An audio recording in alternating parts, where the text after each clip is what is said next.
He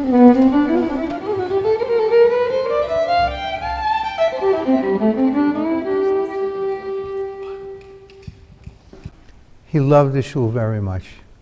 He once said to his wife before he married her, "I want you to know that I have a mistress." And she looked at him, "What do you mean?" He says, "The synagogue's my mistress." And he used to look after, he used to be here on, quite a bit, looking after the memorial boards, taking care of all the aliyos, and he had a rule. This was Aaron Lucas's rule. If you never came to Minyan, you had to wait 7 weeks to get the next honor to the Torah. But if you did come, only 4 weeks.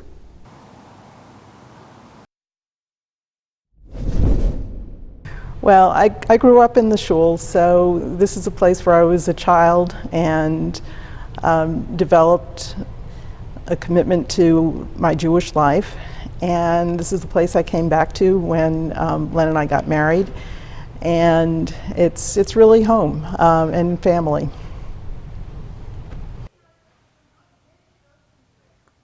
Harry Stern was president of the shul at some point during my childhood, and I'm not sure exactly when, but he and his wife Marilyn were really the mainstays of the shul in my childhood. And they were the people who invited all the newcomers to their home. They were the people who opened their house every Shabbos afternoon for people to come and drop in and be part of the community. And that is part of what gave Sherith Israel such a special feeling for me as a child, and I think for many others. Do you know who that guy is over there sitting next to Rabbi Saul? I think it's someone new to our community. I'll check it out. Thanks. The hard things were as enjoyable as the easy things. One of the hardest things was I realized it was time to raise our dues, and we did that, and I can say that it was wonderful that I never got a complaint from anybody in the whole congregation. And the other hard thing was having the security committee make recommendations to upgrade our security, which we have done, and I feel very proud of both of those things. A small thing of safety is that we have the new railing around the bima so that everybody of every age and every health situation can feel comfortable going up there. That was the first thing I did when I was president, and I was very proud of that. I was the president, and I said, even to her, I said, if you can get the money, we can put it in. If you think you're going to borrow it, forget it. So, being the obedient wife that she is, she agreed to that. And all of a sudden she took into her head that we had plain walls on or plain windows on the main sanctuary. And she said, that doesn't look nice because they were just plain and you could look in as easily as you could look out. But I remember the one on the Holocaust was a touchy subject because the shul is supposed to be joyous, and this was not a joyous subject. Wait a second, it's right there, I think.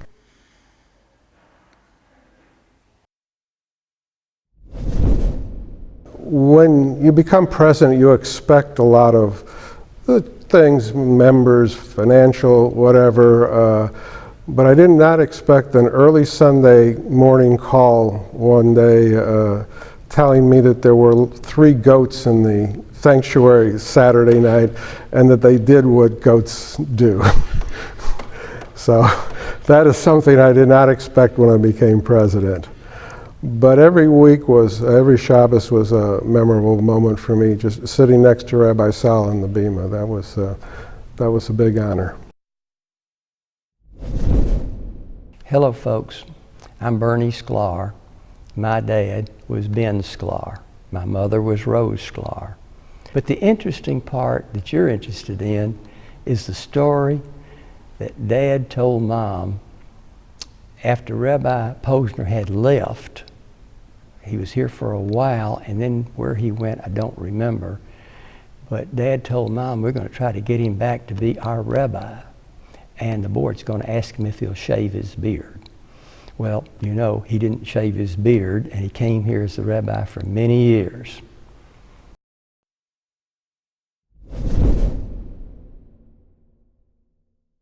As far as my family goes, my grandfather was one of the founders of the shul.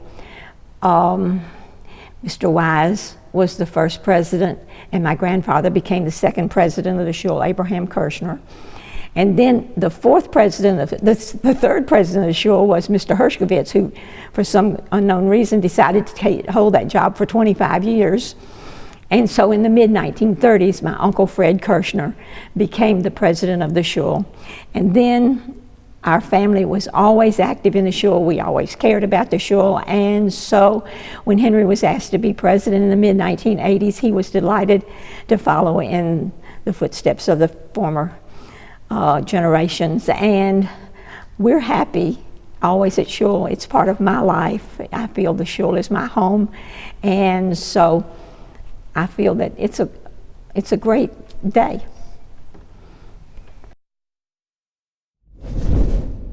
My daughter Vicky got married during the presidency, and that really took care of the whole family almost.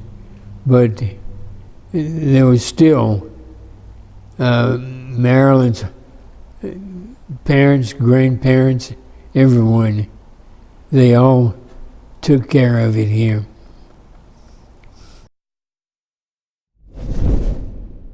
Hi, I'm Ann Schreiber, and my husband, Bernie Schreiber, was president of the shul.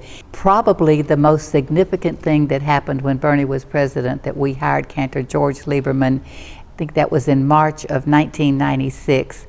And I don't really have to say anything more about that because everyone knows that Cantor Lieberman is, and hopefully will continue to be the most wonderful thing that had ever happened to the shul, maybe. Not maybe, for sure. Well, when I was president, we burned the mortgage, figuratively, because we couldn't have an open fire in the social hall. And I was part of the squad that collected the pledges from those who had not yet redeemed them.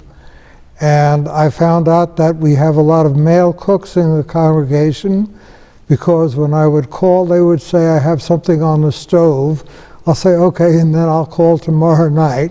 And I did, and generally it was pretty successful. It was a joyous occasion when we got rid of the mortgage. During my presidency, I had a phone call from the local newspaper, the daily paper. Oh, I hear that Sherith Israel is about to close its doors. I, of course, denied it. I didn't think it had any basis. But demographically, it was a worrisome time. We had 140 members, family units at that time, and every time somebody made aliyah, as people did, or somebody passed away, as people did, or somebody moved away, as people did, it was a loss not typically replaced. Today, with the help of Rabbi Saul and Daniela and our wonderful leadership, our wonderful community of volunteers and members, and our fabulous, dynamic assistant rabbi, Rabbi Aaron, and his wife Julie, we have actually grown now to 225 units.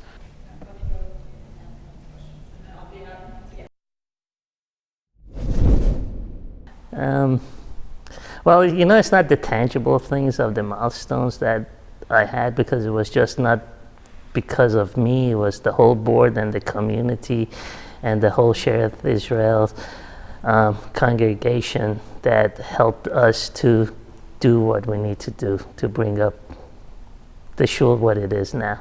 It's the intangible things that has happened. We gave the tools to Rabbi Saul to do what he needs to do.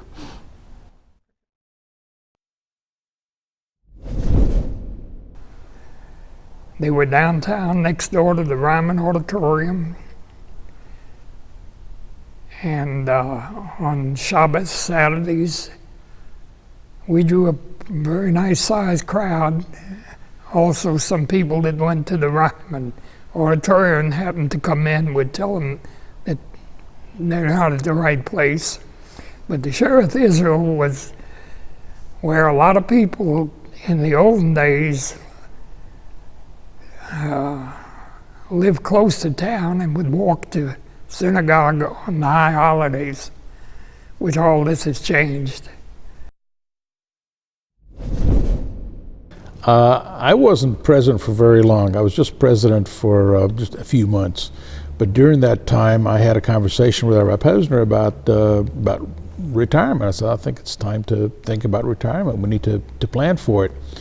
And he looked at me and he rolled his beard the way he used to do. Didn't speak for a minute, and then he says, I can't retire. So I didn't understand then exactly what he meant, but I think I do now, that I'm getting there to the point of, I don't know, I can't retire.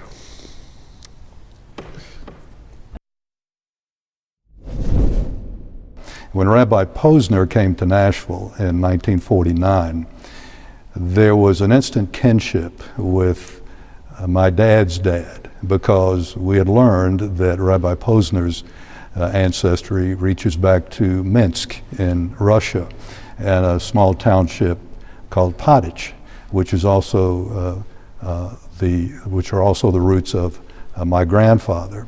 So we were always Podichers, my grandfather, my father, my brother, and I, and that just continued to develop more of a belonging and a fullness belonging to the shul.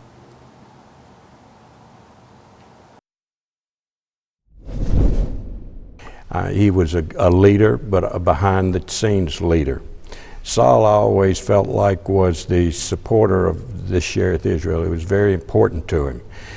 Rabbi Posner was very close with him, and he idolized Rabbi Posner. And Rabbi Posner used to always say, the Lord will provide. And sometimes I think Saul was considered, he stood in those shoes, because he would provide anything that the shul needed. It was a time of turmoil for both the shul and for me personally. For me personally, it was the time when I had my first aortic dissection and emergency surgery.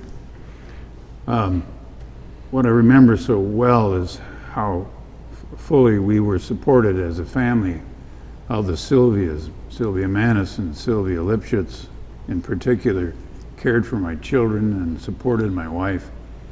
And Rabbi Posner walked me into surgery.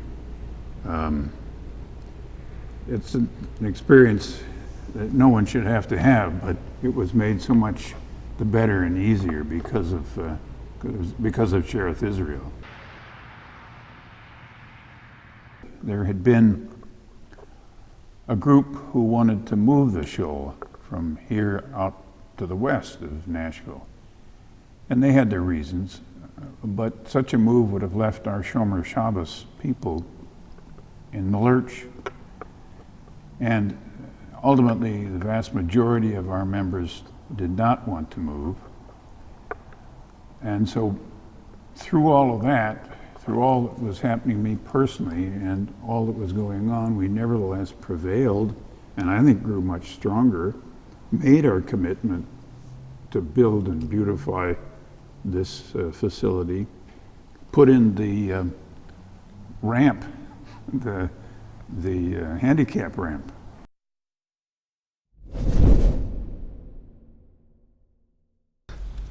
Let me tell you one about Sylvia. Sylvia liked this story about the women were having a meeting about the exercises of the commencement. They were having a commencement exercise. So Mrs. Schlanger says, if we have an exercise, what are the women going to wear? No.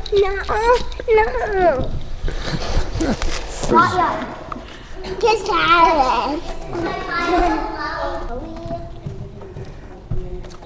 Say good Shabbos.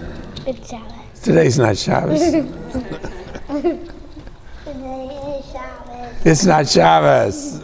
It's Hanukkah. Monica. Happy Hanukkah, Monica. That's a wrap. That's a wrap.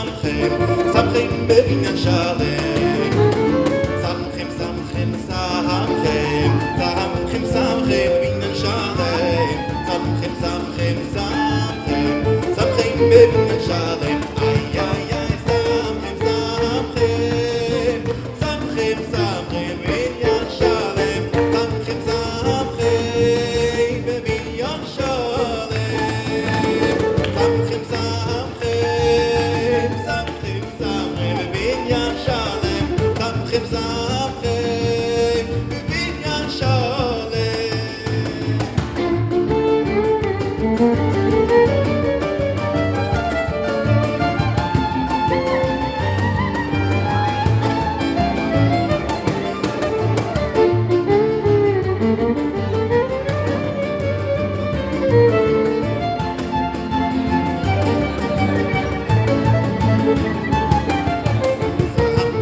Samchem samchem, samchem samchem bebinyan shalem, samchem samchem samchem, samchem bebinyan shalem, ay ay ay, samchem samchem, samchem samchem bebinyan shalem, samchem samchem bebinyan shalem, samchem samchem, samchem samchem bebinyan shalem, samchem samchem bebinyan shalem.